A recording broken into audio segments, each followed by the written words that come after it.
Às vezes eu mudo meu caminho quando vejo que um homem vem em minha direção. Não sei se vem de rosa ou espinho, se é tapa ou é carinho, se é bendito ou agressão. Bem-vindos ao Ecoar, apresentado pelo Psicologia Coa. Meu nome é Caterine. E o meu nome é Júlia. E no vídeo de hoje a gente vai discutir o caso da Mari Ferrer. Então a Mari, ela foi dopada e estuprada num beach club em Santa Catarina, lá em 2018. Quando isso aconteceu, ela denunciou, ela tem inúmeras provas, ela tem a prova de que o sêmen que estava na calcinha dela era desse cara, ela tem prova de rompimento de ímen, porque além de tudo a Mari era virgem. Ela tem vídeos deles dois entrando numa sala privativa desse beach club. Ela tem todas as conversas que ela teve com as amigas dela na época, no dia, pedindo socorro e, enfim, conversas inclusive bem pesadas. Então, prova não falta porque ela, na época, ela denunciou, então ela conseguiu fazer todos os exames necessários para comprovar que algo tinha acontecido. Esse caso foi para mídia porque ela foi para mídia, decidiu falar, decidiu denunciar tanto na delegacia quanto nas redes sociais e subiu uma hashtag que era Justiça por Mari Ferrer. Essa hashtag ainda existe e hoje, em 2020, o juiz responsável pelo caso absolveu esse empresário acusado de estuprar ela por falta de provas. Então, a nossa grande discussão aqui hoje é até onde ser mulher no Brasil é seguro na questão de ok, você foi estuprado, denuncie, mas qual é a garantia de que a nossa denúncia vai parar em algum lugar? Então a gente trouxe esse caso hoje, que é um caso que novamente subiu nas redes sociais com essa hashtag porque ela procurou justiça e ela não recebeu. Infelizmente, a Mari é em vários casos que acontecem aqui no Brasil, basicamente todos os dias. Na verdade, todos os dias sim, uma mulher é estuprada aqui no Brasil, várias mulheres na verdade. E a gente entende que muitos desses casos às vezes nem são notificados, a gente tem uma subnotificação muito significativa. E por que isso? Porque muitas vezes quando a mulher é estuprada, ela não é vítima apenas do estuprador, mas também do sistema judiciário, do sistema que ela tem que passar por para conseguir provar que aconteceu algo, e ainda ela tem que ficar cara a cara com a pessoa que violou ela para tentar provar que realmente algo aconteceu. Então, por que quando uma mulher fala que foi estuprada, porque quando uma mulher fala que foi violentada, a gente duvida dela, a gente fala, mas o que você fez? Qual roupa você estava usando? Qual era a cor do seu batom? O que você estava fazendo sozinha numa hora tão tarde da noite? E essas são perguntas que nunca são feitas para homens, porque a gente sempre ensina a mulher a ter que ter cuidado e ter que ter medo do que pode acontecer, e a gente não ensina os homens a não fazerem as coisas que eles fazem. Porque a gente não discute esse aspecto das coisas. Até quando, por quanto tempo a gente vai se manter nesse ciclo e vai deixar coisas assim acontecerem? Porque agora, com várias provas que algo realmente aconteceu, ainda assim a Mari viu o seu estuprador, a pessoa que violentou ela, sair da corte como se nada tivesse acontecido. E ela não é a única, ela não é a primeira, e infelizmente ela provavelmente não vai ser a última. Então a nossa discussão também é sobre o que a gente vai fazer quanto a isso, porque nós fazemos parte dessa sociedade. Então até onde a gente vai se colocar contra isso, em que lado da história a gente vai ficar? Inclusive isso que a Caterine disse, saiu na mídia que uma das evidências que esse empresário anexou no processo eram fotos, por exemplo, dela de biquíni nas redes sociais, dela com roupas curtas e vulgares, segundo ele, como um meio de justificar, assim, tipo, que ela quis, ou enfim, de justificar o injustificável. Recentemente também a gente teve um caso de uma menina de 10 anos que estava sendo estuprada desde os 6 e ela engravidou. Acredito que todo mundo tem a ideia desse caso. Foi um caso que caiu nas mídias muito forte, porque a menina engravidou. E, obviamente, por direito dela, ela ia abortar a criança. Abortou, na verdade, né? E criou uma comoção gigantesca de que ela estava gerando uma vida, ia interromper uma gestação, sendo que a gente está falando de uma criança de 10 anos.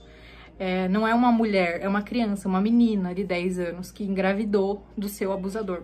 Então, ela já foi violentada durante anos e, novamente, a sociedade violenta ela mais uma vez, dizendo que ela precisa manter esse filho.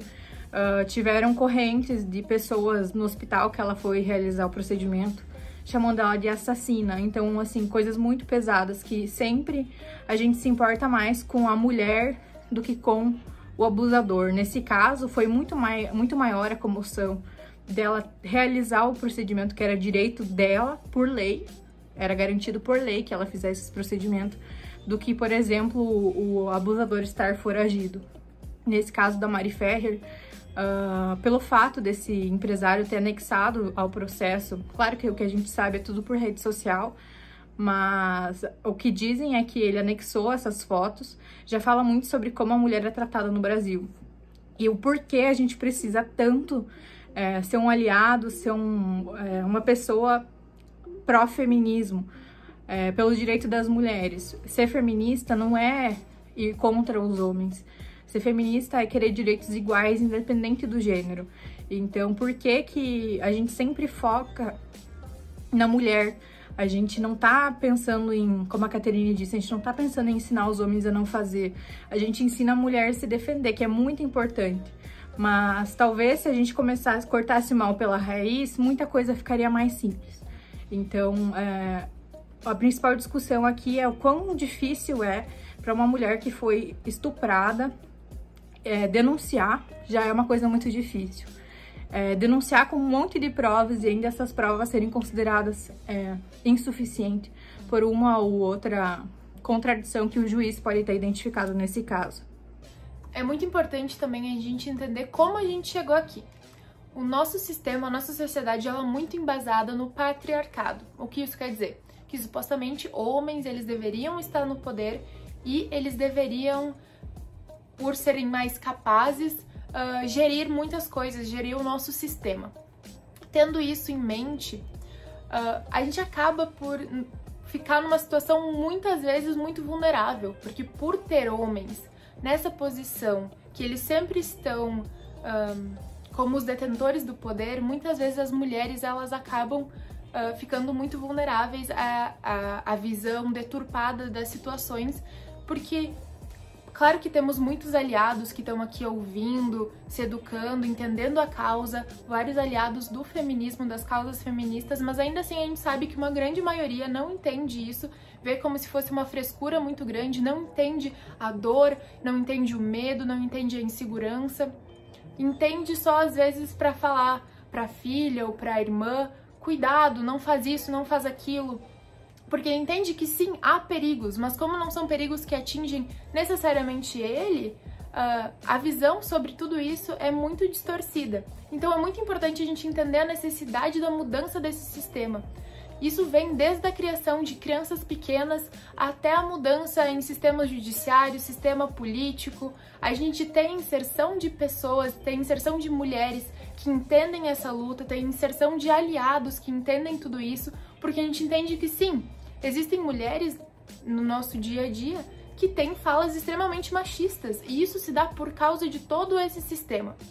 Então é muito importante a gente começar essa modificação, criar filhos, falar com famílias, entender que a gente precisa dessa mudança para que a gente se sinta mais segura, porque eu acredito que esse é o desejo de toda mulher, de poder sair na rua e não ficar precisando se preocupar, não ficar com o celular na mão durante a corrida do Uber com um áudio salvo falando que é um homem falando com você.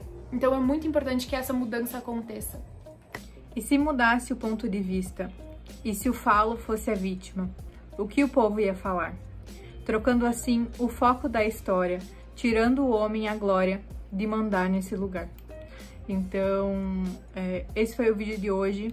A gente queria deixar claro que, além de psicólogas, a gente está falando hoje como mulheres que poderiam ter passado por isso, que podem ainda passar por isso, que convivem com outras mulheres e que querem desesperadamente direitos iguais, segurança e respeito pela nossa vida, pelo nosso corpo e pelas nossas escolhas. Então, o nosso principal objetivo aqui é declarar o nosso apoio a Mari Ferrer.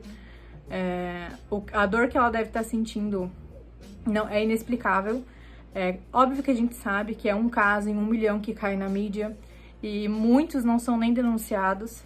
Então, declarando o nosso apoio a Mari, a gente estende como uma representatividade para todas essas mulheres que sofreram e as que ainda vão sofrer, infelizmente, de abuso sexual, de estupro, independente da idade, independente da roupa que tá usando, da cor do batom. Então, somos todas Mari Ferrer e a gente declara o nosso apoio, acima de tudo, ao Justiça por Mari Ferrer.